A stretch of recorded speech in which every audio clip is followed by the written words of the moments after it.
Hello दोस्तों, नमस्कार। Amit academy for civil services में आप सभी का स्वागत है। दोस्तों, इस वीडियो में हम यूपी पीसीएस और आरओ प्रारंभिक परीक्षा 2025 के लिए प्राचीन भारत का इतिहास में मौर्य काल के बारे में पढ़ेंगे। ये मौर्य काल का दूसरा भाग है वीडियो का। तो इसमें सामाजिक, आर्थिक और राजनीतिक दशाओं के बारे में पढ़ेंगे। इसके पहले हमने चंद्रगुप्त मौर्य और अशोक के बारे में पढ़ा था। अब देखते हैं लगभग 322 ईसा पूर्व से लेकर के 185 ईसा पूर्व तक मौर्य काल का समय है। तो सबसे पहले हम देखेंगे केंद्रीय सत्ता, इनका शासन कैसा है। शासन रहता है, केंद्रीकृत शासन व्यवस्था है, जिसमें साम्राज्य शुरुआत में 4 प्रांतों में विभाजित होता है। अशोक के समय 5 प्रांत हो जाते हैं।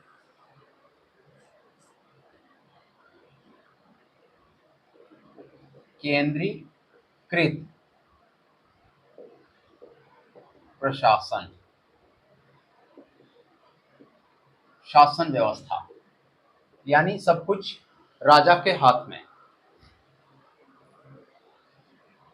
केंद्रीय प्रशासन, और इसकी खास बात है राजतंत्रात्मक।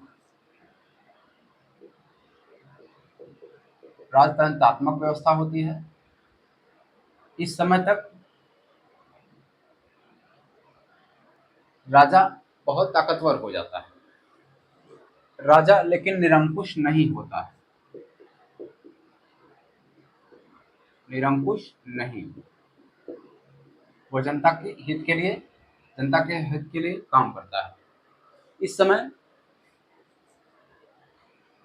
अधिकारियों और मंत्रियों को कहा जाता है तीर्थ, तीर्थ या फिर महामात्र। महामात्र और महामात्य दोनों शब्द मिलता है। ये होते हैं मौर्य काल के विभागाध्यक्ष और अधिकारी। इनके नाम आगे चल करके हम देखेंगे। अर्थशास्त्र में 18 प्रकार के तीर्थों का वर्णन मिलता है। मौर्य काल के विषय में जानने का स्रोत है अर्थशास्त्र, इंडिका, नेचुरल हिस्ट्री आदि। तो इन सब में ये सब वर्णन मिलते हैं। तीर्थ और महामात्र कहा जाता है। मंत्री और पुरोहित सबसे महत्वपूर्ण तीर्थ होते हैं।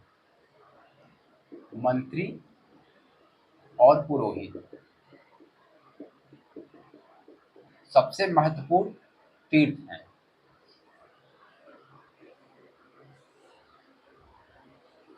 इनकी नियुक्ति के लिए उपधा परीक्षण किया जाता था। मंत्रियों और पुरोहितों की नियुक्ति के लिए नियुक्ति हेतु उपधा परीक्षण,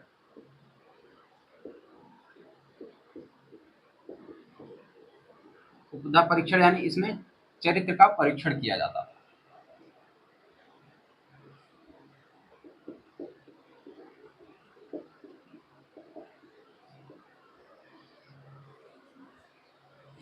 केंद्रीकृत प्रशासन व्यवस्था, सबसे पहले मौर्य साम्राज्य रहता है पूरे भारत में, पूरे भारतीय उपमहाद्वीप में।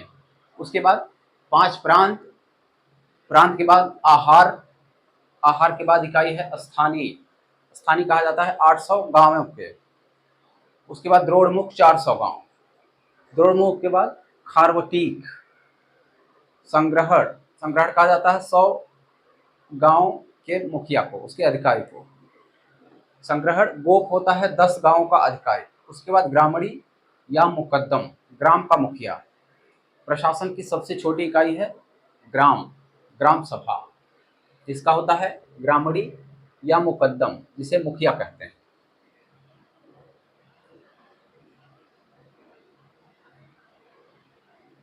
मौर्य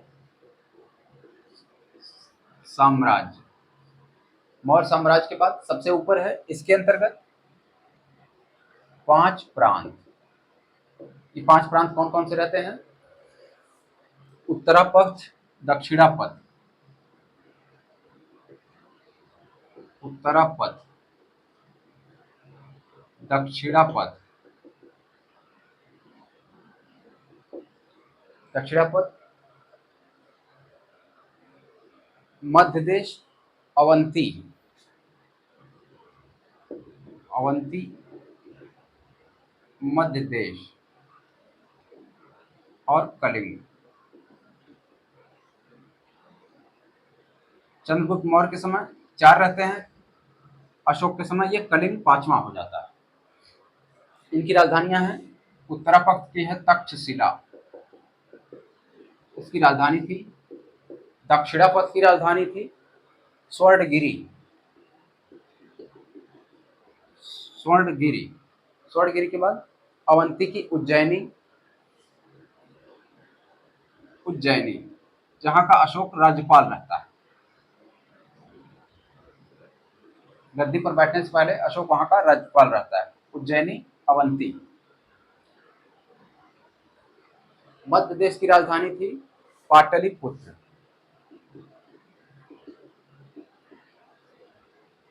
और कलिंग का तोसली। ये राजधानियां रहती हैं। 5 प्रांत, सबसे पहले मौर्य साम्राज्य, उसके नीचे 5 प्रांत, फिर 5 प्रांतों के बाद प्रांत बचे थे आहार या विषय में। प्रांतों के बाद आहार या विषय। विषय के नीचे स्थानीय, उसके नीचे द्रोण मुख। इस प्रकार से ये बटा हुआ था। संग्रहण, गोप और ग्राम। संग्रहण, संग्रहण कहते थे 100 गांव, 100 गांव का अधिकारी, मुखिया। गोप 10 गांव।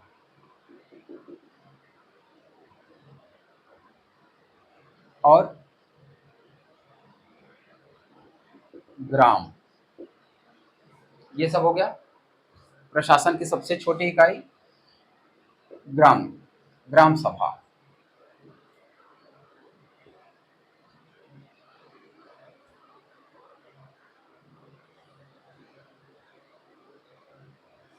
इनके प्रांतों को कहा जाता है चक्र।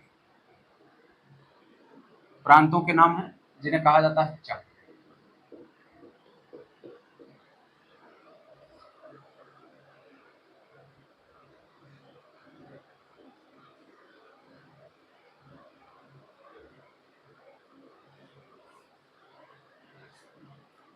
इसके बाद आता है अर्थशास्त्र। अर्थशास्त्र एक बेहतरीन स्रोत है मौर्य काल के इतिहास को जानने का। अर्थशास्त्र,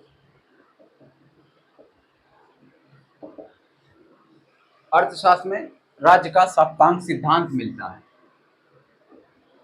राज्य का साप्ताहिक सिद्धांत यानी 7 अंग। ये पूछा जाता है, 1 2 3 4 करके देखेंगे। इनका क्रम भी इसी प्रकार से जानना आवश्यक होता है। एक बार पूछा गया था कि सबसे अंतिम कौन है, राज्य के साप्ताहिक सिद्धांत में सबसे अंतिम स्थान पर कौन है।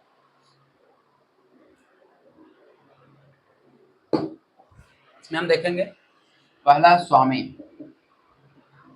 दूसरा है अमात्य, तीसरा है जनपद, दुर्ग, कोश, बल, मित्र। ये सप्तांक सिद्धांत है। अब इसके बाद स्वामी में इसके स्थान पर राजा भी दे सकता है। अमात्य के स्वामी के बाद हो जाता है अमात्य। जनपद का राष्ट्र भी दे सकता है। कोश का वित्त दे सकता है। बल का सेना दे सकता है। ये हो गया स्वामी, अमात्य, जनपद, दुर्ग, कोश, बल, मित्र। तो राज्य के साप्ताहिक सिद्धांत में अंतिम है मित्र। ये प्रश्न पीसीएस में पूछा गया था, तो क्रम भी यही होना चाहिए था। आगे प्रश्न परीक्षा में आएगा, क्रमानुसार व्यवस्थित करें।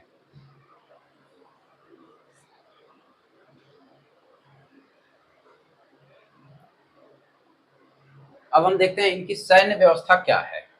अर्थशास्त्र के बारे में देखते हैं। अर्थशास्त्र में कहा जाता है कि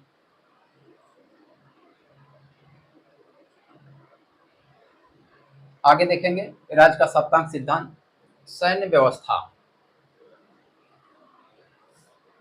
इनकी सैन्य व्यवस्था। मौर्य काल में सैन्य व्यवस्था बहुत बड़ी शक्तिशाली सेना होती है चंद्रगुप्त मौर्य के पास।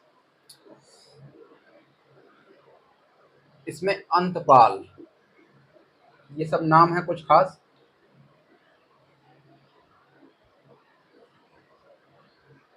अंतपाल ये सैन्य प्रबंधक होता है, सैन्य प्रबंध का कार्य।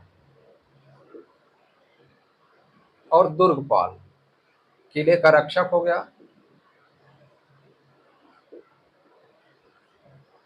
किले का रक्षक।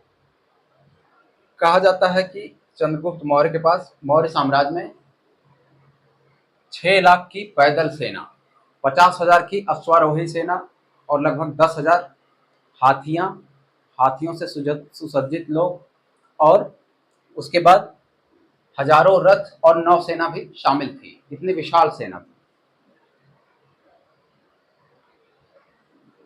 तो सेना में 6 लाख पैदल सेना है, 50,000 अश्वारोही, 10,000 हाथी, हजारों रथ, लगभग 1,000 रथ और नौसेना, शक्तिशाली सेना है। जस्टिन ने कहा है कि चंद्रगुप्त की सेना डाकुओं का गिरोह थी। एक जस्टिन होते हैं विचारक, डाकुओं का गिरोह। जस्टिन ने कहा चंद्रगुप्त की सेना डाकुओं का गिरोह है। परीक्षा में ये सब पूछा जाता है।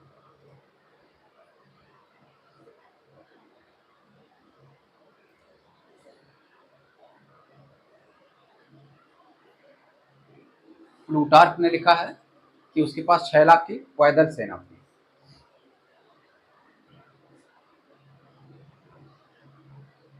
कहा जाता है कि इतनी बड़ी सेना लेकर के चंद्रगुप्त मौर्य ने पूरे भारत पर कब्जा कर लिया आक्रमण करके। चंद्रगुप्त मौर्य ने धनानंद की हत्या करके मौर्य साम्राज्य की स्थापना की थी 322 में, और 185 ईसा पूर्व तक इसका शासन चला था। अब इसके बाद हम देखते हैं न्याय व्यवस्था। ये सब जो है सेना के बारे में 6,10,000 हाथी, इंडिका में और नेचुरल हिस्ट्री में इसके बारे में मिलता है। इंडिका मेगास्थनीज ने लिखा है, और नेचुरल हिस्ट्री प्लिनी इसके लेखक। इस सब में ये ब्यौरा मिलता है सेना का।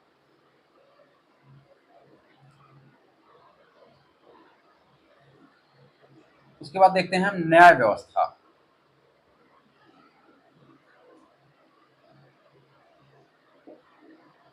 न्याय व्यवस्था मौर्य साम्राज्य में न्याय व्यवस्था बहुत ही कठोर थी। कहा जाता है कि सम्राट, राजा सर्वोच्च न्यायाधीश है।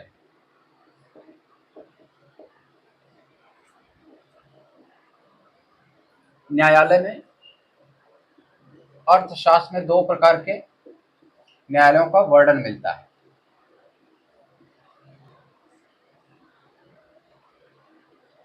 एक प्रकार का नाम है धर्मस्थी, धर्मस्थी, और दूसरा कंटक शोधन। ये न्यायालय होते थे। धर्मस्थी सिविल न्यायालय और कंटक शोधन फौजदारी मुकदमों का, यानी क्रिमिनल से कहते हैं दीवानी सिविल को, और फौजदारी न्यायालय कंटक शोधन फौजदारी न्यायालय, धर्मस्थी दीवानी।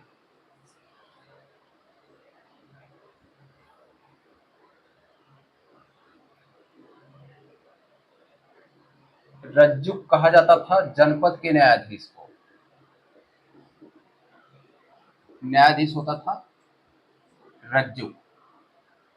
प्रादेशिक होता था फौजदारी का न्यायाधीश, इसे कहते थे प्रादेशिक। फौजदारी का न्यायाधीश। ये बातें हो गई।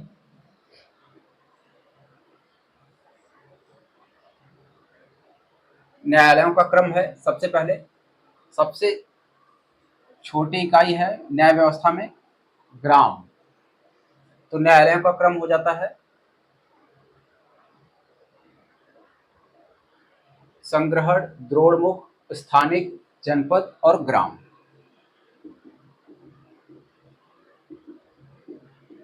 संग्रहण, स्थानिक, द्रोणमुख, इस प्रकार से क्रम है।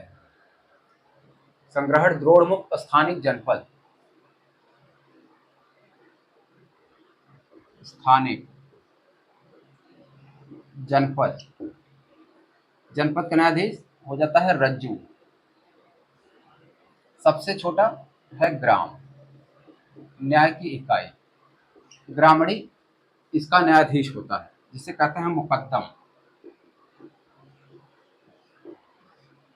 मुकद्दम, मुकदमा वहीं से निकला है।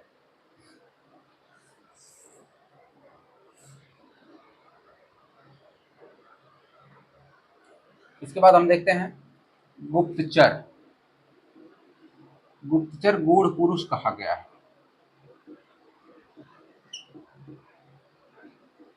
गुप्तचर व्यवस्था है संस्था और संचार नाम से। गुप्तचरों के संस्था है और संचार, यह है गुप्तचर।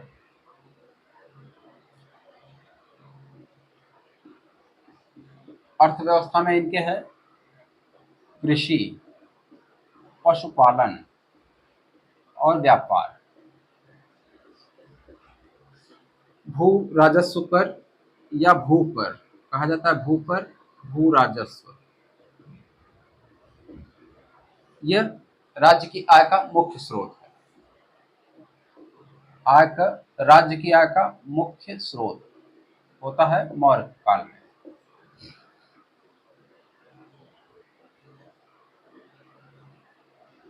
जो कि लगभग 1/6 इतने होता है। और भी कर मिलते हैं जैसे सेतु कर और वन कर आदि भी। व्यापार में सीता, सीता कहा जाता है राजकीय भूमि से प्राप्त आय। राजकीय भूमि से प्राप्त आय। अदेव मात्रिक, अदेव मात्रिक कहा गया है बिना वर्षा के खेती, बिना वर्षा के अच्छी खेती, अच्छी कृषि, अच्छी पैदावार। मौर्य काल में इसे कहते थे अदेव मात्रिक, असिंचित क्षेत्रों के लिए। भाग और बलि, ये राजस्व कर थे, भू राजस्व। भाग अनाज का हिस्सा होता था और बलि भू राजस्व शुल्क होता था। भू राजस्व कर, भाग ये कर है उपज में हिस्सा, और बलि भू राजस्व कर, शुल्क हो गया। हिरण्य कहा जाता है भू राजस्व का। जब नकद दिया जाता था तो उस कर का नाम था हिरण्य। हिरण्य भू राजस्व का नकद भुगतान, इसे कहा जाता था हिरण्य मौर्य काल में। हिरण्य के बाद मुद्रा, यहां है काशार्पण।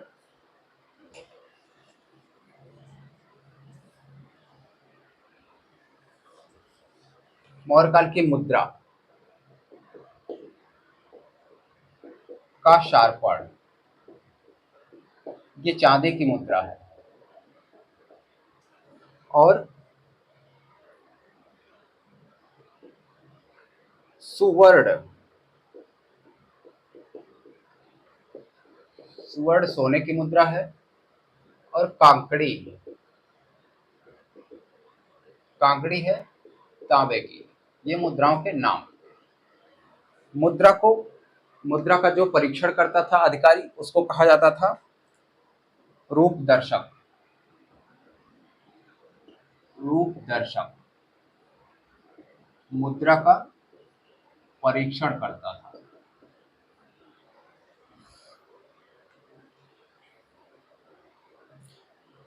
मौर्य काल में पंच मार्क सिक्के होते थे, जिन्हें कहा जाता था आहत सिक्के। इन पर निशान लगाया जाता था कुछ चीजों का। पंच मार्क, ये मार्क होते थे, इसलिए इन्हें कहा जाता था आहत सिक्के, पंच मार्क सिक्के। ये भी यहाँ की विशेषता है।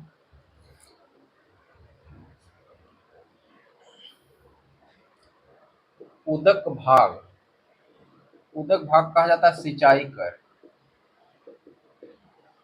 सिंचाई कर को कहा जाता था उदक भागम। सार्थवाह,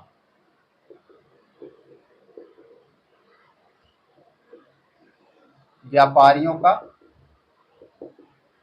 काफिला जो चलता था, इसे कहा जाता था सार्थवाह, व्यापारियों से संबंधित है।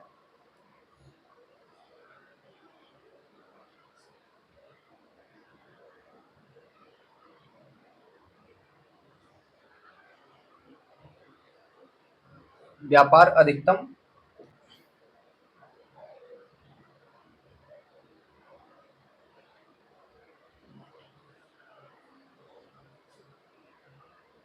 अधिकतम आयात निर्यात जल मार्गों द्वारा होता था। जल मार्गों में दो बंदरगाह मुख्य थे, पूरब में ताम्रलिप्ति और पश्चिम में भृगु कक्ष। पूरब में ताम्रलिप्ति और पश्चिम में भृगु कच्छ। इन दो बंदरगाहों से सामान की आवाजाही होती थी, आयात निर्यात। आयात श्रेष्ठी कहा जाता था व्यापारियों को, श्रेष्ठी भी होते थे व्यापारी। आयात निर्यात शुल्क का विवरण है। प्रवेश कहा जाता था आयात कर को, और निष्क्राम्य निर्यात कर को।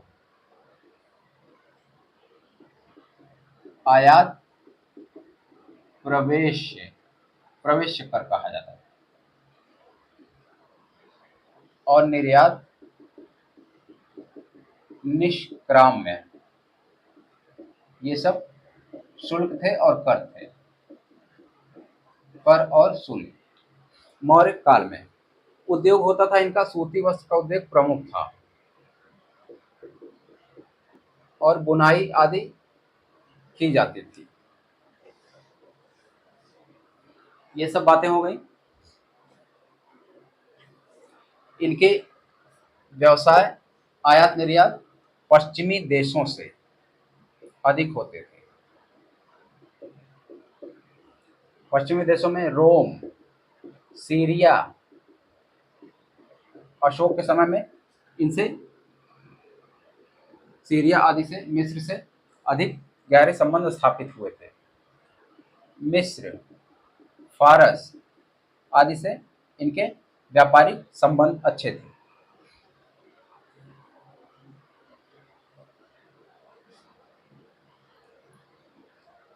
ब्रह्मदेय कहा जाता है कर मुक्त भूमि। ब्रह्मदेय ब्राह्मणों को मिलती थी, दी जाती थी कर मुक्त भूमि, इन पे टैक्स नहीं लिया जाता। कर मुक्त भूमि।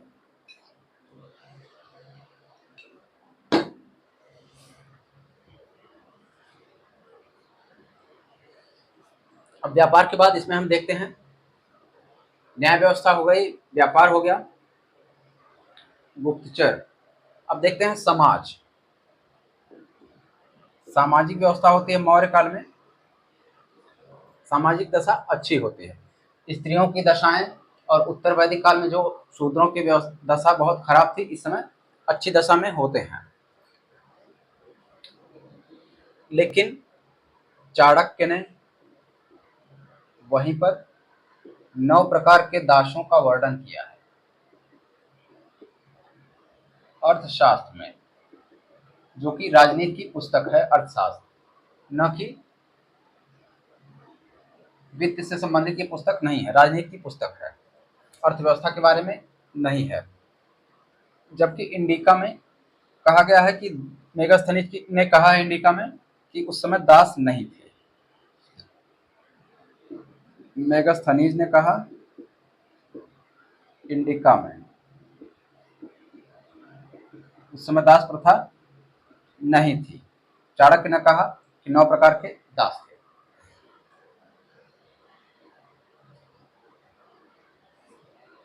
समाज में वर्ण आश्रम व्यवस्था, वर्ण व्यवस्था और आश्रम व्यवस्था दोनों मिलाकर वर्ण आश्रम ये व्यवसाय आधारित था, थोड़ा लचीला था। अच्छी दशा में, कुछ अच्छी दशा में स्त्रियां और शूद्र माने जाते थे। इंडिका में 7 प्रकार की जातियों का वर्णन है, 7 प्रकार की जातियां।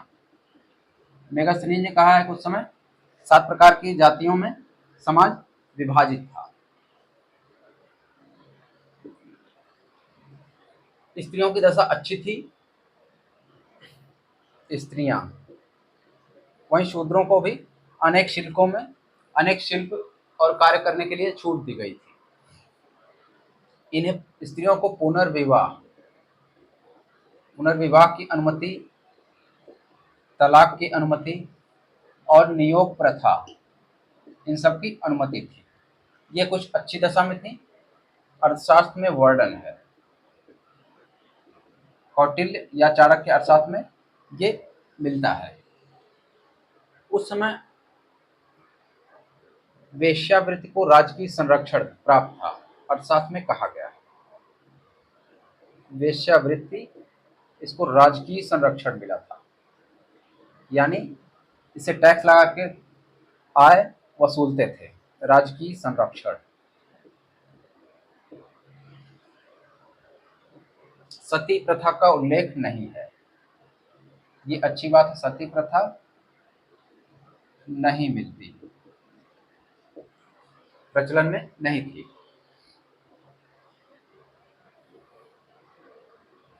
उसके बाद हम देखते हैं मौर्य साम्राज्य में जो तीर्थ और अधिकारी होते हैं उनके नाम क्या होते हैं। यहाँ से एक प्रश्न आता है, बहुत ही खास बात है।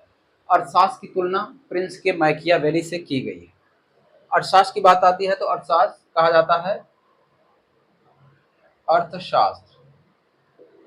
15 अधिकरण, इसमें 15 अधिकरण हैं, 15 अधिकरणों में विभाजित है और लगभग 15 अधिकरण 180 प्रकरण इसमें मिलते हैं।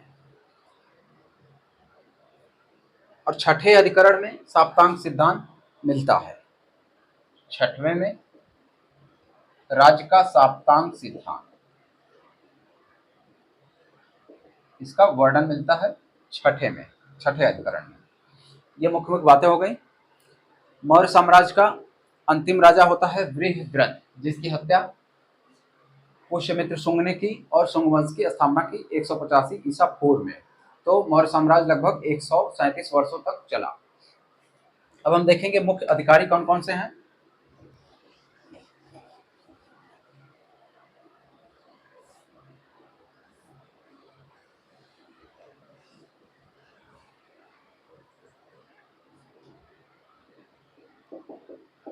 अंतिम शासक वृहद्रथ, इसकी हत्या की पुष्यमित्र शुंग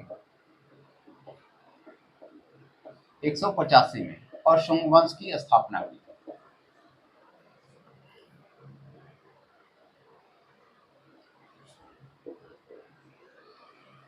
देखते हैं तीर्थ या अधिकारी, तीर्थ, महामात्र या महामात्र और इनके विभाग। इस प्रकार से देखेंगे। सबसे पहले मंत्री,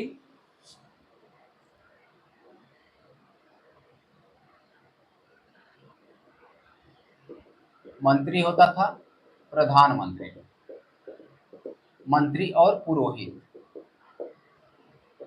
ये दोनों प्रधानमंत्री होता था। सेनापति, सेनापति समाहर्ता, राजस्व, आय व्यय का लेखा जोखा, ये वित्त विभाग का अधिकारी है। समाहर्ता के बाद सन्निधाता, सन्निधाता है कोषाधिकारी।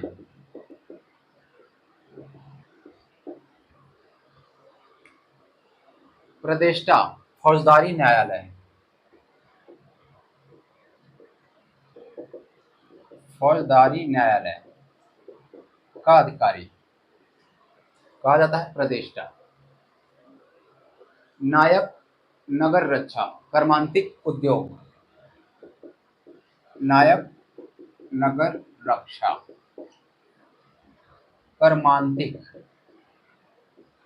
उद्योगों की देखरेख, उद्योगों का अधिकारी है।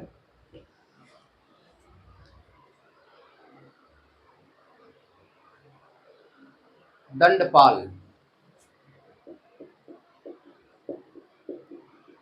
पुलिस अधीक्षक, पुलिस अधिकारी। दंडपाल के बाद आटविक वन विभाग, आटविक वन विभाग का अधिकारी।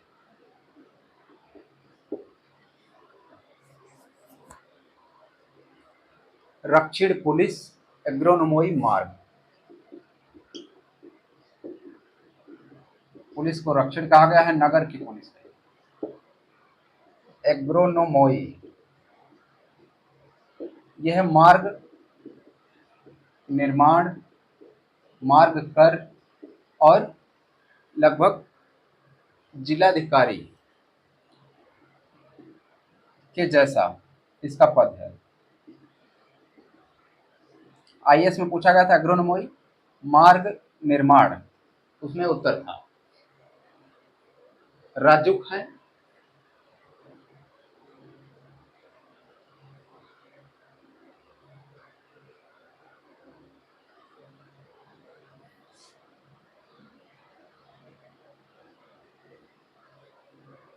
रज्जुक कहा जाता है ग्रामीण जनपदों की देखभाल, कर और न्याय।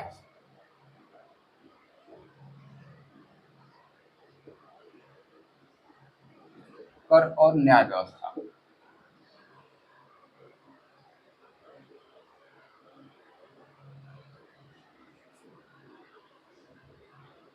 बरीद कहा गया है संदेश वाहक को, संदेश वाहक का नाम है बरीद। सरखेल पैदल सेना,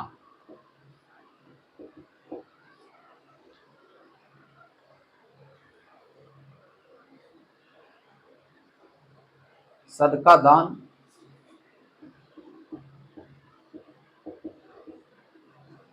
जांगली विद, ये कहते थे विष परीक्षक को, विष परीक्षक विष का परीक्षण करता था जांगली विद। रूप दर्शक मुद्रा परीक्षक ये तो हो ही गया। धम्म महामात्र कहा जाता था, अशोक के समय इसकी नियुक्ति हुई। धम्म महामात्र ये धर्म प्रचार के लिए, धार्मिक कार्य के लिए, प्रचार आदि, ये अशोक के समय हुआ। सम्राट अशोक बौद्ध धर्म का प्रचार किया। संस्था कहा गया है गुप्तचर को।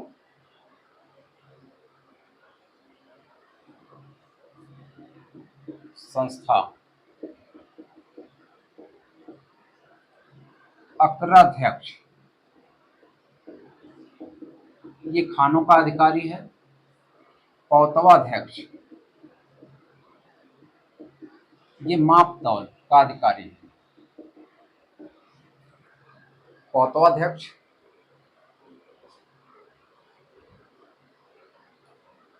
महामात्य सर, इसे कहा गया है गुप्तचर। सीताध्यक्ष, महामात्य सर, गुप्तचर। सीताध्यक्ष, सीताध्यक्ष कहा गया है राजकीय भूमि।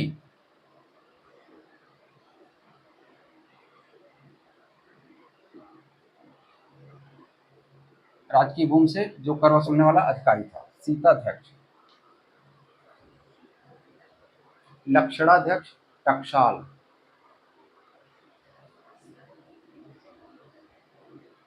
लक्षणाध्यक्ष, अर्थशास्त्र में भी बहुत से तीर्थों का 18 प्रकार के तीर्थों का वर्णन है। ये संबंधित है टकसाल से। इतने हो गए परीक्षा से संबंधित।